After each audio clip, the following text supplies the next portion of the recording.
ठीक है बेटा, आज जो है हमने जो पढ़ना है वो है इंस्ट्रक्शन फॉर्मेट। हम बात करेंगे कि इंस्ट्रक्शन फॉर्मेट क्या होता है, इससे रिलेटेड क्या क्या इश्यूज हैं, क्या क्या फैक्टर्स हैं। बस ये यहाँ तक कि थोड़ा सा पढ़ेंगे। हालांकि ये जो इंस्ट्रक्शन फॉर्मेट है ये काफ़ी कम्प्लेक्स टॉपिक है कि प्रोसेसर के अंदर इंस्ट्रक्शन इसमें काफ़ी लंबा है, बट हम थोड़ा सा पढ़ेंगे ना इससे रिलेटेड। शुरू का थोड़ा सा पढ़ लेंगे, बाकी आगे का हम उसको। तो इंस्ट्रक्शन फॉर्मेट वो लेआउट होता है, वो अरेंजमेंट होती है जिसके मुताबिक डिफरेंट फील्ड्स किसी भी इंस्ट्रक्शन के अंदर मौजूद होते हैं, तो that is called as instruction format. देखिए बेटा, आपके पास एक इंस्ट्रक्शन होती है, उसके डिफरेंट पार्ट्स होते हैं। पहला पार्ट है, दूसरा है, तीसरा है, चौथा है। ये मैं उस इंस्ट्रक्शन की बात कर रहा हूँ जिसको प्रोसेसर डील करता है। एक इंस्ट्रक्शन वो होती है जो जैसे सी लैंग्वेज है, जावा है, या कोई और लैंग्वेज को यूज करते हुए आप लिखते हो बेटा। हम यहाँ पे उस इंस्ट्रक्शन की बात नहीं कर रहे जो आप सी लैंग्वेज में लिखते हैं, बल्कि हम उस इंस्ट्रक्शन की बात कर रहे हैं जो प्रोसेसर के पास मौजूद है, और आपकी किसी दूसरी लैंग्वेज में लिखी हुई इंस्ट्रक्शन प्रोसेसर के पास जब जब जाती है तो वो भी एक इंस्ट्रक्शन फॉर्मेट, एक लेआउट, एक अरेंजमेंट लेके बैठा हुआ है जिसके मुताबिक आपकी इंस्ट्रक्शन को वो प्रोसेस करता है। कौन? प्रोसेसर।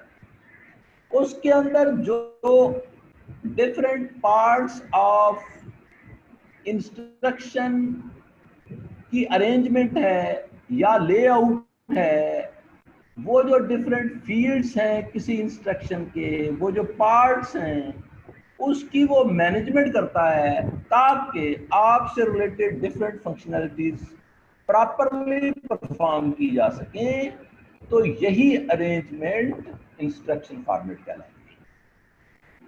उसके बाद इसमें हम देखते हैं कि देखिए मुख्तलिफ किस्म के आप जो टास्क परफॉर्म करते हो उसमें इंस्ट्रक्शन फॉर्मेट का प्रॉपर होना बहुत ज़रूरी होता है।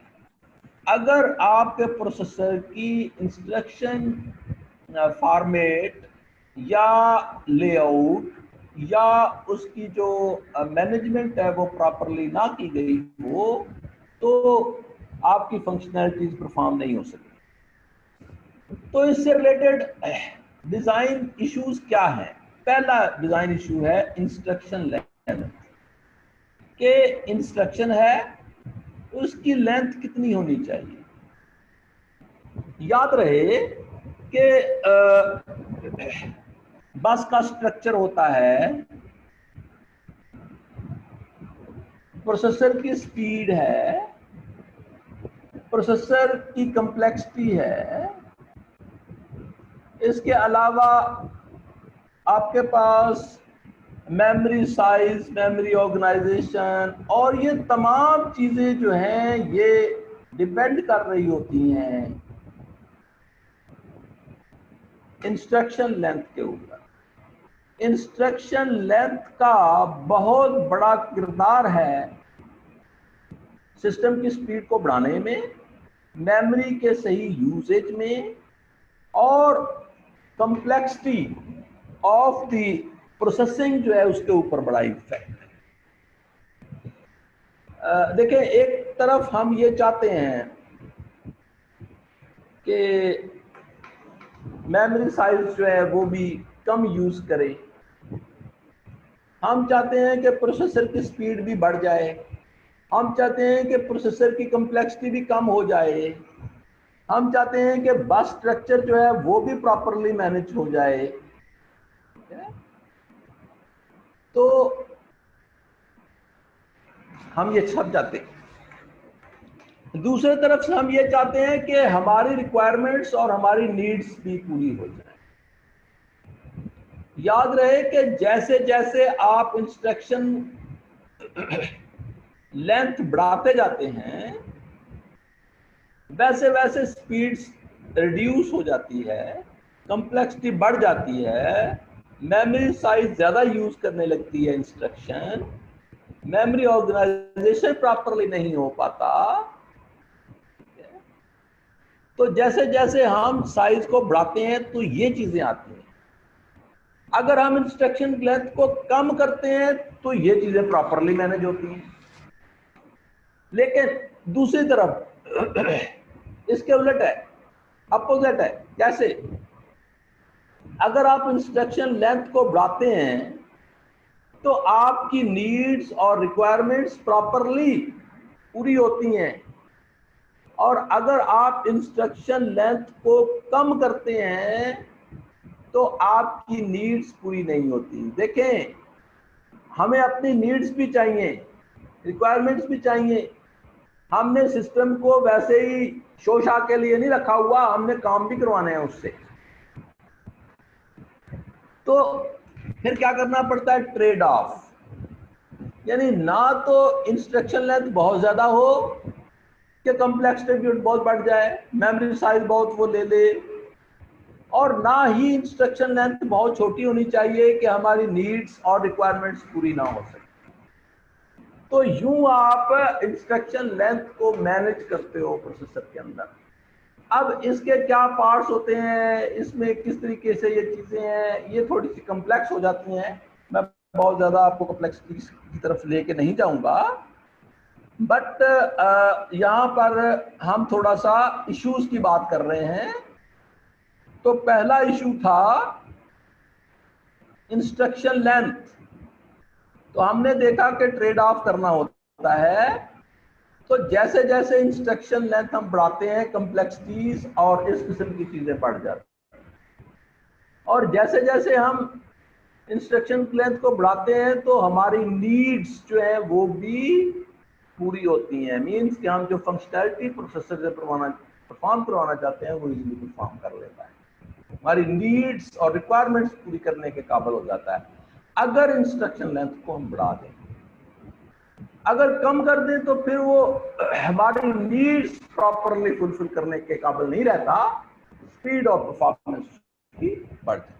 तो ये डिजाइन इशू था। दूसरा डिजाइन इशू है allocation of bits. Allocation of bits बेटा क्या होता है? हमने देखा कि कोई इंस्ट्रक्शन जो है उसके डिफरेंट पार्ट्स होते हैं। तो इस बात की डिस्कशन जिसमें हम ये देखते हैं कि इंस्ट्रक्शन कंप्लीट जो है उसके किस पार्ट के लिए कितनी नंबर ऑफ बिट्स रिजर्व करनी चाहिए। ठीक है, हमने उतनी उतनी बिट्स रिजर्व कर देनी है उस पार्ट के लिए जितनी बिट्स अगर हम रिजर्व कर दें तो हमारे जो टास्क हैं वो प्रॉपरली परफॉर्म हो जाए। तो ये एलोकेशन ऑफ बिट्स कहलाता है। दोबारा सुनेंगे इस बात की डिस्कशन के इंस्ट्रक्शन के किस पार्ट के लिए कितने नंबर ऑफ बिट्स रिजर्व करने हैं, इस बात की डिस्कशन एलोकेशन ऑफ बिट्स कहलाती है। तो properly allocation of bits depend करती है कुछ फैक्टर्स के ऊपर। हम किसी एक बात के ऊपर फोकस करते हुए, उसको कंसीडर करते हुए इस बात का अंदाजा नहीं लगा सकते, इस बात में इंश्योर नहीं कर सकते कि कितने नंबर ऑफ बिट्स होने चाहिए। तो हमारे पास कुछ फैक्टर्स हैं जो कंसीडर किए जाते हैं, जिनको फॉलो अप किया जाता है, जिसके हिसाब के साथ हम एलोकेशन ऑफ बिट्स कर रहे होते हैं। तो उन फैक्टर्स की बात कर लेते हैं। तो following are the factors. Number 1, number of addressing modes. Addressing mode क्या होता है ये हमने लास्ट लेक्चर में पढ़ लिया, आप जानते हैं। नंबर ऑफ एड्रेसिंग मोड्स कि किसी भी एक इंस्ट्रक्शन के अंदर एक से ज्यादा नंबर ऑफ एड्रेसिंग मोड्स हो सकते हैं। बेटा मैं दोबारा रिपीट कर दूं कि एड्रेसिंग मोड क्या होता है, जो कि हमने लास्ट लेक्चर में पढ़ा था, बट दोबारा सुन लो कि वो टेक्निक, वो तरीकाकार जिसके मुताबिक किसी स्पेसिफिक मेमोरी लोकेशन को रेफरेंस किया जाता है, that includes in the addressing mode. तो एड्रेसिंग मोड्स की आप बात करते हो, एक इंस्ट्रक्शन के अंदर एक वक्त में एक एड्रेसिंग मोड भी यूज किया जा सकता है और एक से ज्यादा एड्रेसिंग मोड भी यूज किए जा सकते हैं।